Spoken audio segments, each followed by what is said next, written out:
to kick it off, let's have everyone will give a brief introduction of themselves as well as a fun fact. So, to Chris's request, I will set it started on the left side, but yeah, let's kick it off. Hi everyone.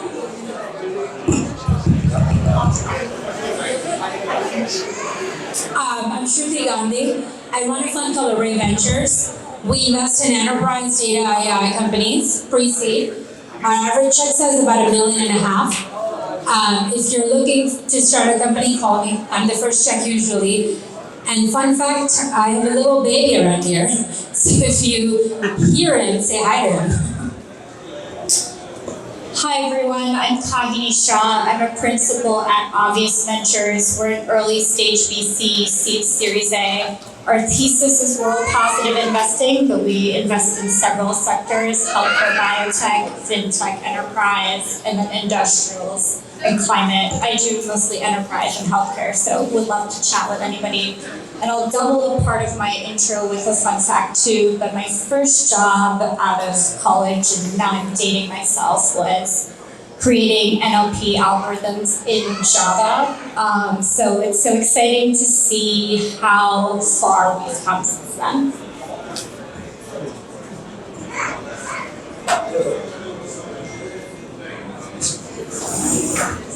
Hello, my name is Asif Qamar. I'm the founder of a company called Support Vectors. It's an AI lab. We focus on two.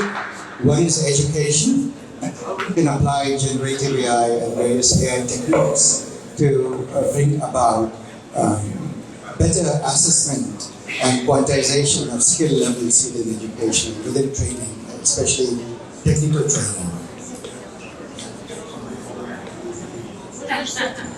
Fun fact. Well, I have lived here in the Bay Area now for almost 24 years. And I just realized that in my neighborhood, everybody had gone to a mountain close to a house called Mission Peak, and I've never been there. Hi everyone.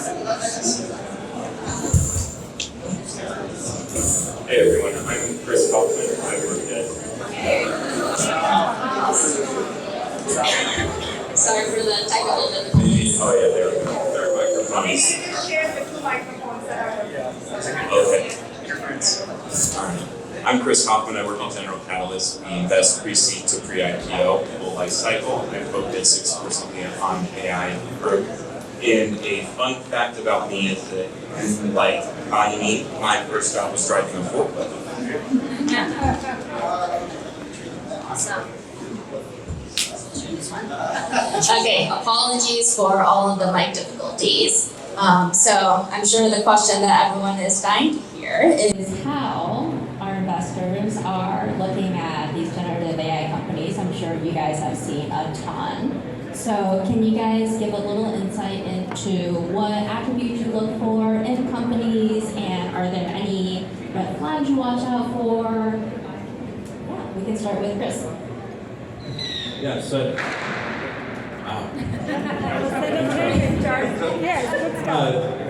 the space is evolving so rapidly. I don't think anyone knows exactly what's around the corner, but what it comes down to for us is a few things. The first is the team.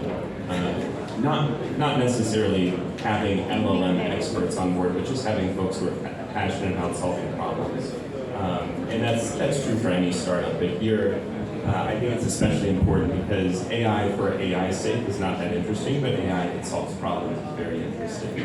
I think the second thing that we look for is a data moat. So architectures are hard to have as a moat when a new archive paper drops every 5 seconds.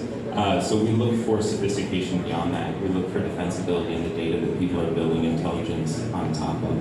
And I would say that the third thing that we look for, the sound's changing recently, is the problem that it's solving. So again, going back to this idea of AI for AI's sake, we like to look for industries where there's a recipe, and that recipe is No need for perfection, so a place where 80-90% is good enough. So things like autonomous driving have never hit 100%. We haven't seen that come to fruition yet, but there are plenty of places like in copywriting and law, you name it, where 80% is more than sufficient. And we also look for a pronounced problem space. So in layman's terms, an industry where there's just a lot of drudgery that AI can help solve. But those would be the three things that we look for in day one. So I'm not an investor, I'm a founder of a company. I can speak for why I am doing these things.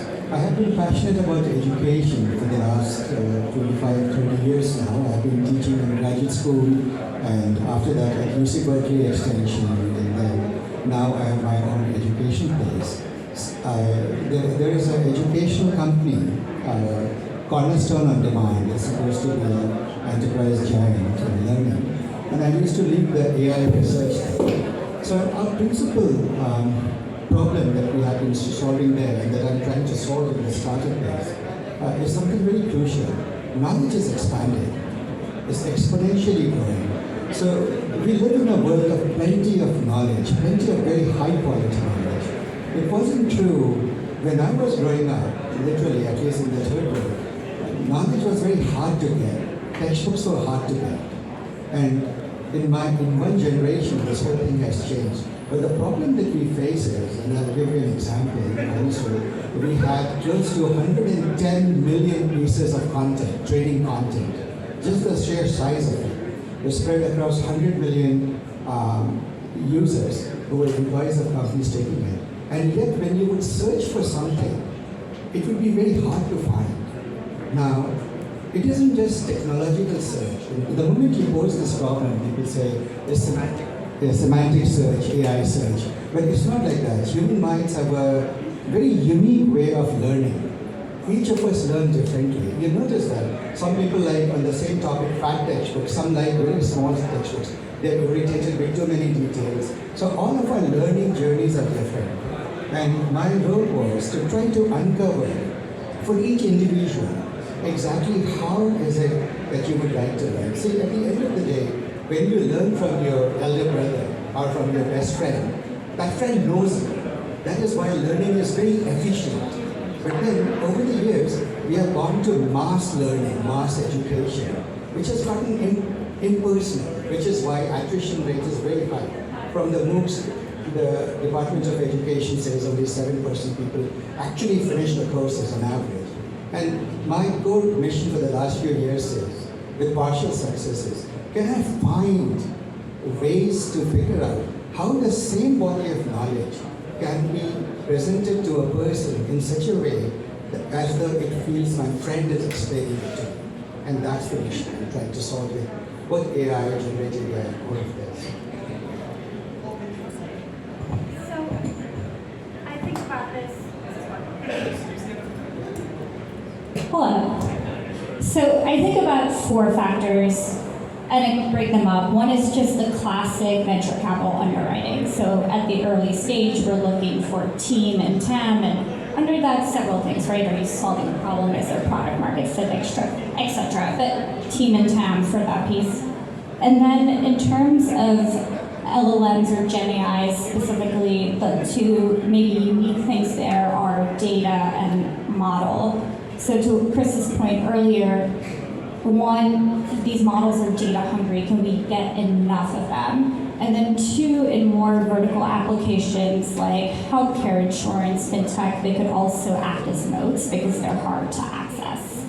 And then 2, model. I think model is important, especially if the company is building their own. So how is it architected? How is it going to continue adapting to new architectures, new innovations, and stay relevant, especially in light of the billions of dollars from companies like Anthropic and OpenAI.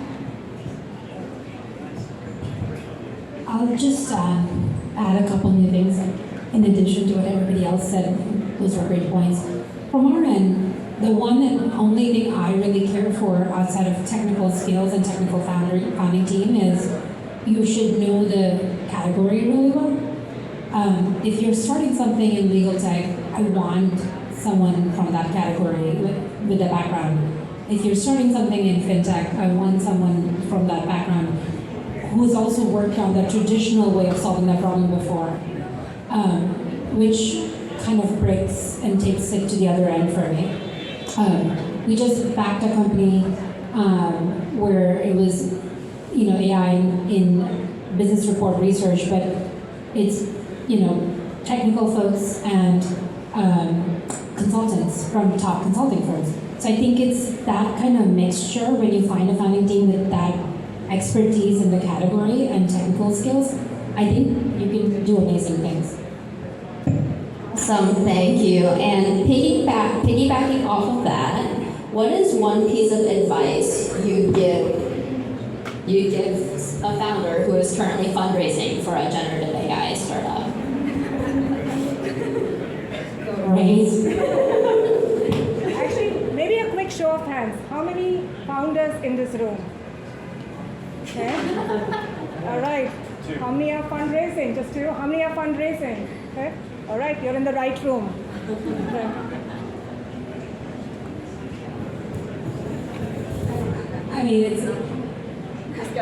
I mean, I don't, that's not a serious answer, but it's more just have a good team. And I know it's super early, and sometimes it's easy to have a prototype, and sometimes it's not. But do spend the time to figure out if it's a long-term company versus a hype company today. It's not for us. I think you'll raise money. I always tell founders, you're going to raise money. You have the right background. Everything is great. It's more about once you get into that hamster wheel, I call it. It's really hard. Why do you want to keep doing this year 2, year 3, year 4? And you feel obligated to do it because you took the money and now you feel like you have to return it. But if it's not exciting, if you can't hire people, if you can't motivate people and be differentiated, I don't know. It's just not exciting to me. So, but I'm sure you will raise money. Similarly, this seems like the easiest category right now to raise money in. But two things. One is building a business is hard and just sticking to those fundamentals of a business, right? Regardless of anything Gen AI. And two, just thinking about transformer models and what is the unlock this technology gives you? What is that 10x innovation? And making sure that the technology solves the problem versus the technology in search of the use case. It's undoubtedly an excited time, but I also think that means it's a distracting time.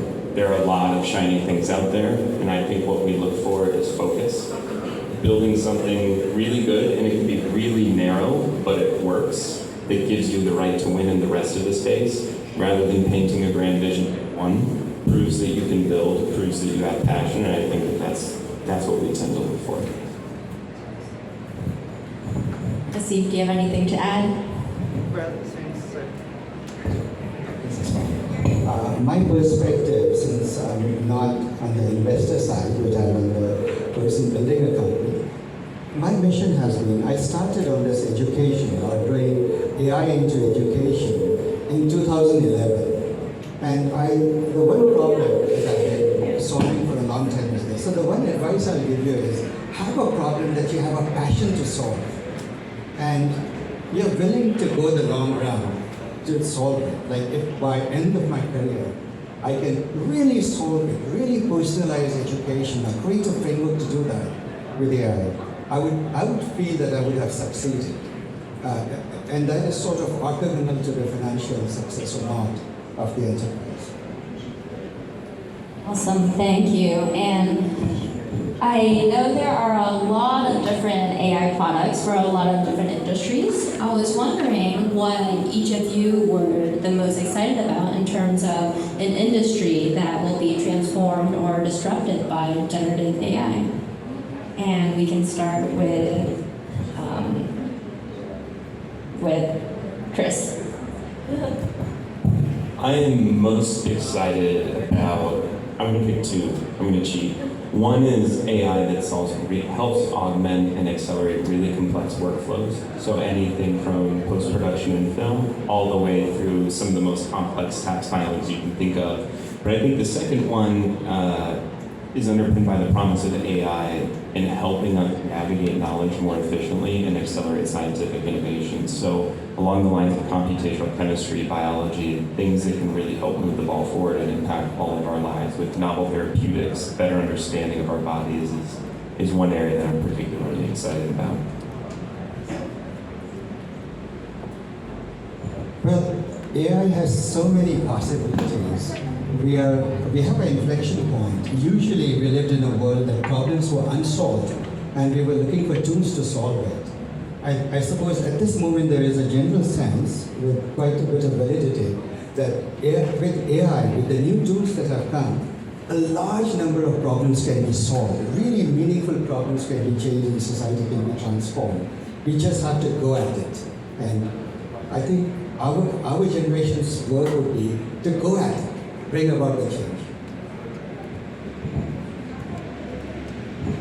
So I'll talk about our thesis in healthcare and the enterprise. In healthcare, we see it as an unlock to help with administrative workflows, things like note-taking, billing and coding, to clinical and clinical diagnostics. It's pretty exciting. We were looking at a company doing it for radiology to start with. And then can we analytical, right? Can we glean and gain insights from data, mostly unstructured variable data? And then within enterprise, looking for co-pilots to help with different workflows, intelligent agents. And then also, as we think about AI and its impact on jobs, looking for upskilling, reskilling platforms to make sure that we're bringing everybody along on this journey.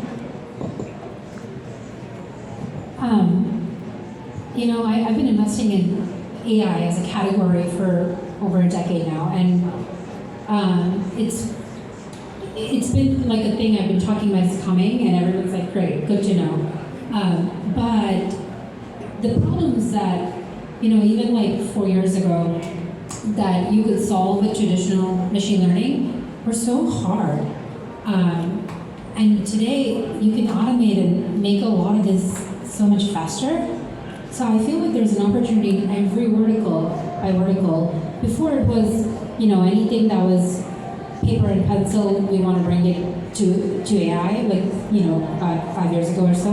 But now, even that is an opportunity to refresh your stack and build on top of that. Like you can build connectors in a matter of minutes now. You can do so much more that I would think about whatever industry you are well aware of and how you think you can really bring efficiencies and productivity to that industry. And with that music. And I'm sure over time we'll see a lot more applications of AI in all sorts of different industries that we might not even think of. It's great background for the panel. Okay, so I was actually wondering the convergence of AI with a couple other industries such as AR, VR, and Web3. I was wondering if anyone had any intersections of these industries that you are particularly excited about. Does anyone want to kick this one off? So one of the things we are looking at in educational technology is, like for example, there are many things that are dangerous and we want to learn in a virtual reality simulation environment. But when you learn, you have to quantify what skill level you are at. So there are certain AI models or machine learning models, the Bayesian item response theory and so forth. But one of the interesting possibilities that has come up, especially with the huge hardware acceleration and emerging algorithms, is now as a person engages with an environment, you can actually quantify the skill level. And I think for education technology, these sort of breakthroughs, they're not that well known, but they are possible. And I think it represents a huge opportunity for anyone who's interested in doing startups in the education space. Yeah, I think one of the things in terms of AR, VR that's exciting is 3D. We're seeing a lot going on in that space, but I think the thing that's most exciting about that is a lot of the great work being done in 3D has nothing to do with transformer-based architectures. So the fun part about this era of AI is that I think it's pushing people to dust off the prior 70 years of AI research and realize that that had value too. And so we're seeing people combine models and model architectures in novel ways, push the limits of quote-unquote old-school architectures with things like NeRFs that have been around for nearly a decade now. And I think it's having a huge impact on 3D. So while it may not hit AR and VR immediately, we are seeing it penetrate the animation space, the video game creation space, where it used to take months to create a single 3D asset for a video game, and that's 30% of the cost of the studio's game development costs. And now that's reduced to a matter of days. So I think that's the tip of the iceberg. It's a taste of what's to come, but it's very exciting. Do you guys have anything to add, or? Awesome. So I know that generative AI has been moving very quickly. Almost every day, every week, the entire landscape has been transforming. So could you give the audience a couple pieces of advice about what you read, how you keep up with all the changes in this space right now?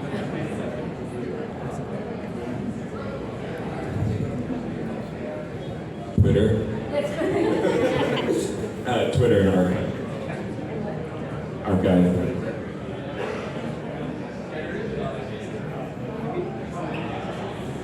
Yeah, I'll pitch in. See, strong technical foundations are essential.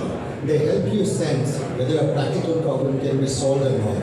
And obviously, there are common things, like for example, archive sanity that I'm sure you guys are familiar with, reading at least one technical paper as results come out every week. But the other aspect of it, like to me, I feel is you have to be rooted in the need to solve a real problem, because research is very wide and everything seems to have potential. But these are all tools. What do you do with them? Unless you are rooted in some problem long term that you're trying to solve, you wouldn't get a sense of bearing with it.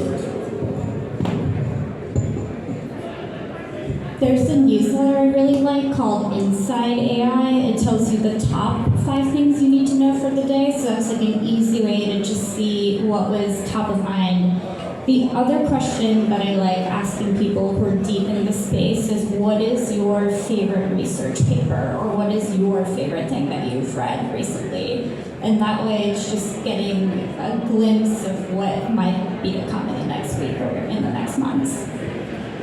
And maybe Asif or Kahini, you guys can lend more insight on this, given that you guys have a very technical background. But what are some technical challenges that AI startups should be aware of and be thinking about when they're starting off?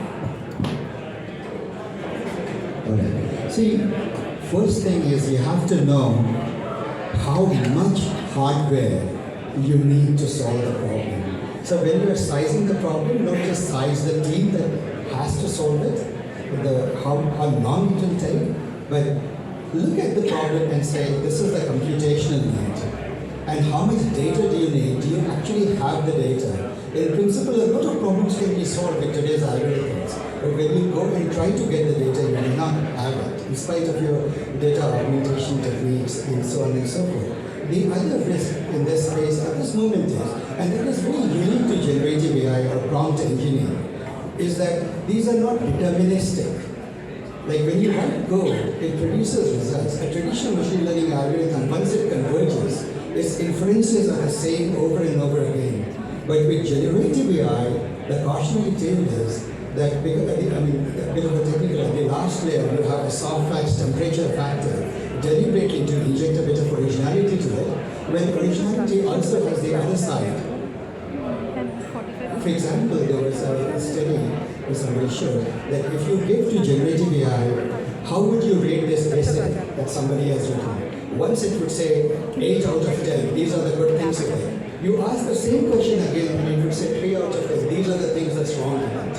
And you have to be aware that with generative AI in particular, the non-determinism that is inherent in it has risks.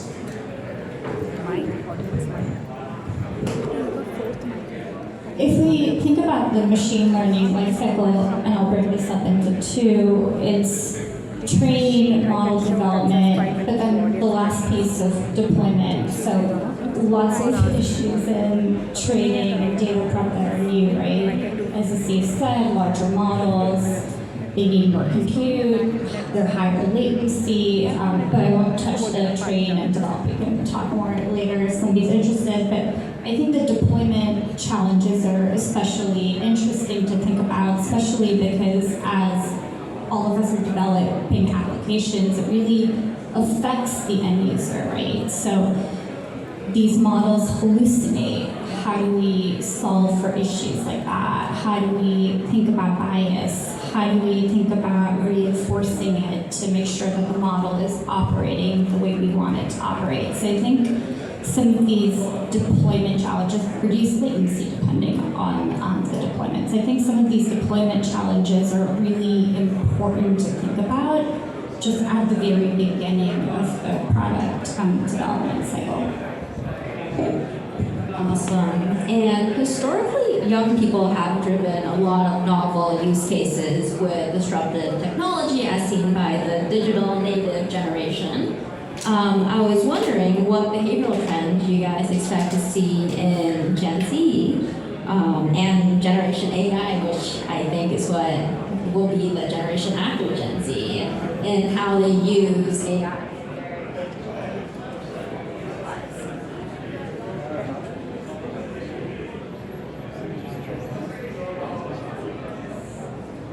I think it just blew out. Okay? I think they're just going to project maybe the power. Talk loudly. Yes. So I'm actually going to turn this question back to Emily. I'm a B2B SaaS investor, not Gen Z, but she runs a community with It's back. action, so go for it. It's back.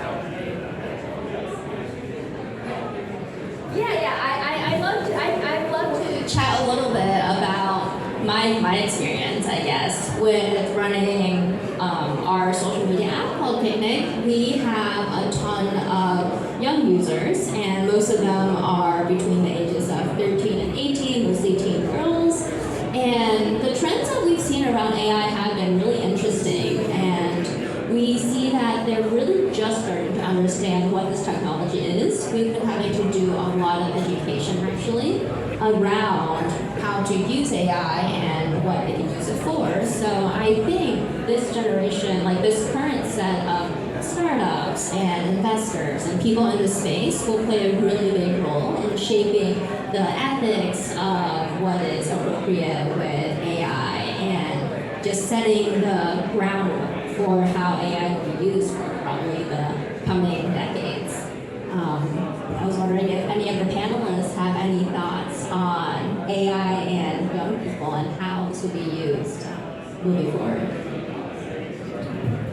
I think the biggest thing that comes to mind for me is that this era of AI calls into question what the user experience in UI means for the next 5 to 10 years. If everything becomes prompt-based and the digitally native, AI-native generation grows up, getting really good at crafting prompts and interfacing with all technology via prompts, I think that in some instances that negates the need for a front end almost in its entirety, but also creates brand new opportunities for people to redesign the experience.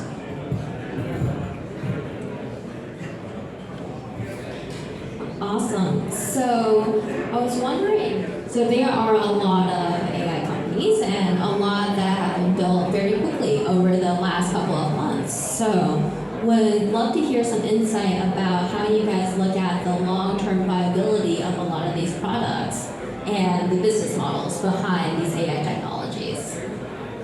Maybe we can start with Shruti down on this end. That's a good question, actually. I don't know if the business models are that different because I only do enterprise B2B investments. I don't know if they're that different than the traditional enterprise SaaS models, if you will. I do think that there is a short period, and this happens every few years, but there's a short period for a company to get customers from the innovation groups and, just exploratory groups, which can go both ways. One, the positive is you have money and you may just want to go that route and, use that to actually do R&D and build. The other side could be that you might take that as a false positive data and think that there is need in the market. We don't know when these people will go away and if they will actually become large enterprise customers down the road. So I think you have to be prepared for that in some ways and think about pricing from that perspective. It's about the pill that you have to swallow eventually. Do you take the hard path now and go all in and bring all the business units or whatever, to check for seriousness right away? Or do you do it later and just kind of experiment right now?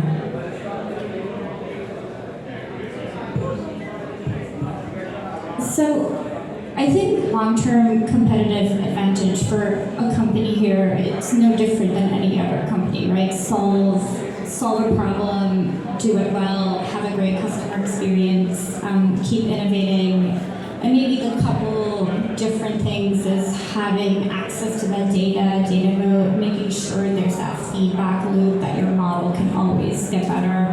And if you're building your own model, as of now, money is definitely an advantage because you need to pay it for cloud costs. And there's also, I think, a point of view where you could be building picks and shovels and tooling, whether it's vector databases, etc. But again, those are also getting competitive. So it's really just best product at value.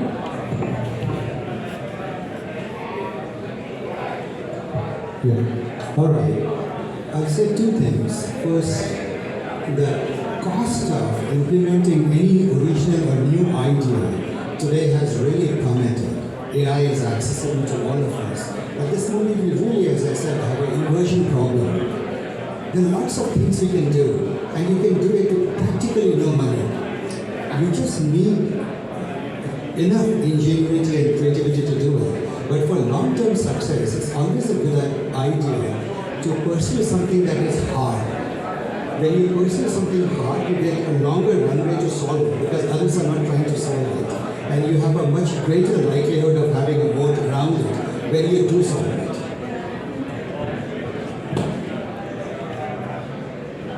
Yeah, agree with the other points made. I'm just keeping it very simple. Like, if you're building a business, your job is to delight your customers, and AI doesn't change that equation at all. Great, and we have about 10 minutes left, so we would love to open up the discussion to any questions from the audience. So if anyone has anything that they would like to ask any of our panelists, feel free to. Hi, my name is Kada. I believe you mentioned earlier that building the algorithm. Hello? Okay. Building the algorithm or the technology from scratch would take a lot of computing power and cloud space, right? So are you recommending startup founders to utilize existing models? Like ChatGPT? See, here's the thing. Today, if you are a startup, you don't have the luxury of that vast amount of data, vast amount of computing resource to train a model foundationally. What you have to do is start with the foundation model and then ask yourself, what is the distance? How do I bridge the distance from my existing foundation model to solving my problem? And that is pretty much the route everyone is taking. You can fine-tune the model, you can then do on-the-fly prompt engineering with it, and so on and so forth. You should go into tweaking the model and retraining it from scratch, if and only if all of the attempts are failed. Because that is generally, unless you're absolutely sure there's value in it, you shouldn't venture as a founder.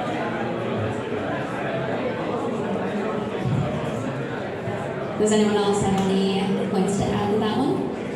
Awesome. other questions from the audience?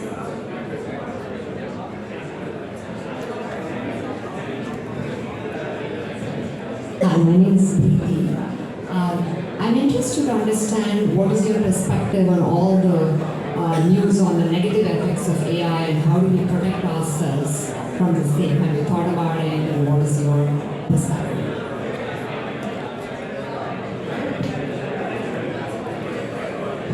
So responsible AI is a topic that we at General Catalyst have written about fairly extensively and are drafting policy around with partners as well.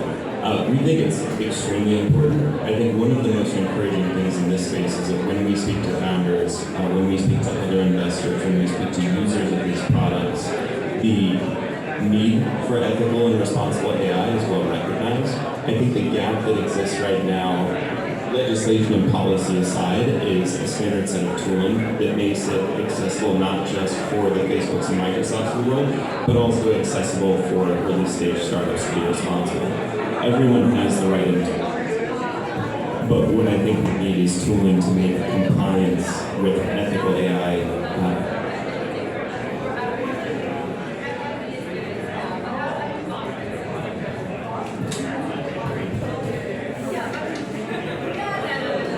You're projecting.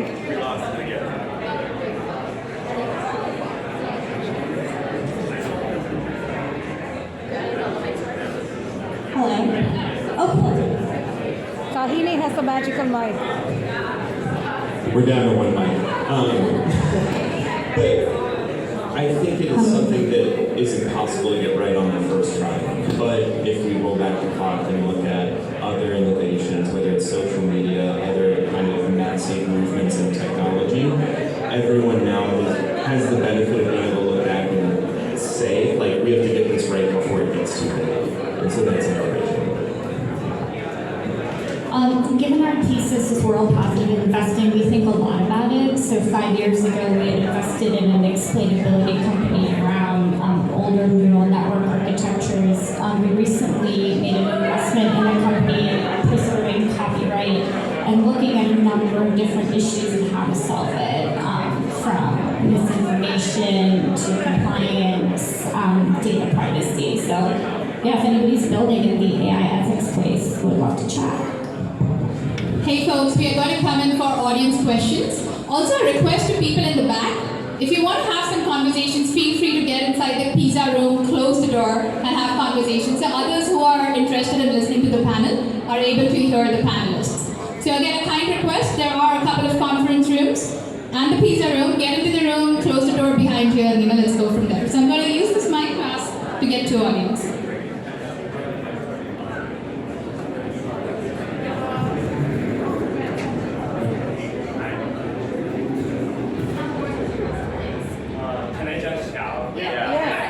Thank you all so much for your time. So, my name is Paul. I'm curious for founders who are thinking about building GenAI, what the application there, like a lot of them use the SignalFire API for foundational model. So, what are some ways that you see all of these things on our founders have saved us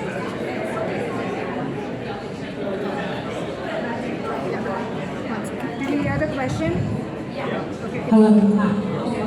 It's a good question. The question is, how do you build a product on the application side and still be differentiated? Did I get that right? Okay. I actually think that this is your opportunity to build at the application layer if you have the expertise. And I think that's the only differentiation right now, other than speed to market, which in the past few years I would have said I don't believe in it. But now that is the only path until you start getting data. If you think you're going to get data and get fine-tuned models to be more effective down the road, but that's a bet that the investors have to take, and so does the founder. I don't think that is a sure thing, because I don't even know if differentiated data is enough to. So I think as an investor, I want to say the jury's out. I don't know what's differentiated anymore, other than I'm just happy to back a good team and then see how that plays out down the road. but I would love to hear your answers. See, my answer would be pretty much the same. Solve a hard problem, whether at the application level or any level. When you solve a hard problem, and you have to spend a lot of time in it, you become a specialist, and there are not many of you around. So you essentially have the luxury of solving it. That would be one.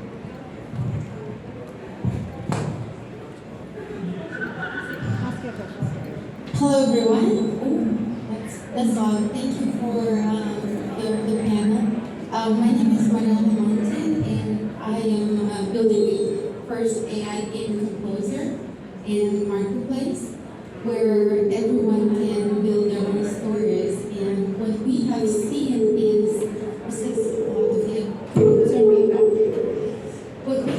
is that there's a lot of interest in cross-platform storytelling, from stories to virtual experiences to virtual retail shops. So my question is, how do you see avatars in the future representing real people in metaverses or other worlds, and how will that affect the mental health?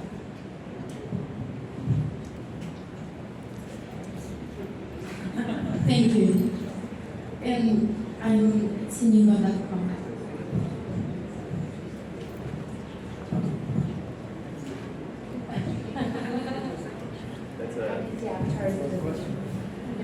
That's a fascinating question. I think my personal hypothesis is that avatars will be limited to cross-platform gameplay in the next 3 to 5 years. I think avatars and all of that will be limited to sort of cross-platform gameplay in the next 3 to 5 years. But you'll have many.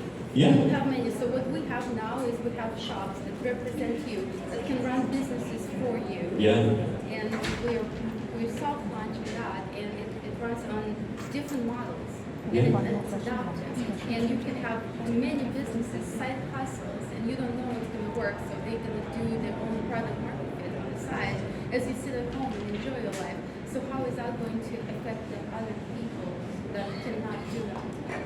How is that going to affect the mental health of I think you could draw similar parallels to the way that social media has impacted the mental health of people. I generally and broadly believe that with increased access to the internet, the playing field is level. I think AI will do a similar thing for non-technical talent to have the ability to participate in otherwise technical things. Whether or not that ends up being true for everyone is an open question, but I think it presents the same issues that social media has, broadly speaking. would you like to have, I think we will. would you feel comfortable to have many avatars that represent you? Yeah, I'd have 7 alter egos. I do already. You should see his Roblox one. Alright, we have a question from Tim. Yeah. Hello. So I've been an investor as I've run a machine learning company. Quick question for you guys. We see innovation coming through, it's in step function versus linear in AI for many years. So the first one was sort of I saw was deep learning and then transformers. You see any other architectures or other sort of research papers you see one that's significant that could change the curve of development? Because right now it seems like everyone's focusing on commercialization, productization, but in terms of fundamental change and significant impact, you guys see anything right now? There are many ideas coming. Actually, one really good idea that was presented by Jeffrey Hinton at the November NeuroEps. He has been dissatisfied with backpropagation, even though he's one of the people who popularized it at the foundation of neural network. He came up with a forward algorithm, and the reason it's important, many reasons it's important. First of all, it's the first good idea we have had after 30-40 years as a replacement for backprop. The other is the biological systems actually don't do a bidirectional learning. Signal transduction is only one direction. And the other thing is from a sheer energy consumption, today training a transformer is an environmental disaster. these foundation models. And one of the things that the hope is that with the forward, much less will be used. So there are a lot of very good things that are being done. People are trying to reinterpret why is there self-attention in transformers working beyond anyone's expectation. Surely we don't quite understand it. So there are reinterpretations of neural network as through some kernel space gradient descent. So there's a lot of very exciting research going on. It's very difficult to tell where the breakthrough will come from, but all we can say is surely big changes are coming. That's the nature of research. Awesome. Well, thank you, everyone. I know there are a lot of questions, but we are running up on time for the investor panel. So we'd love to have everyone give an applause for our amazing panel.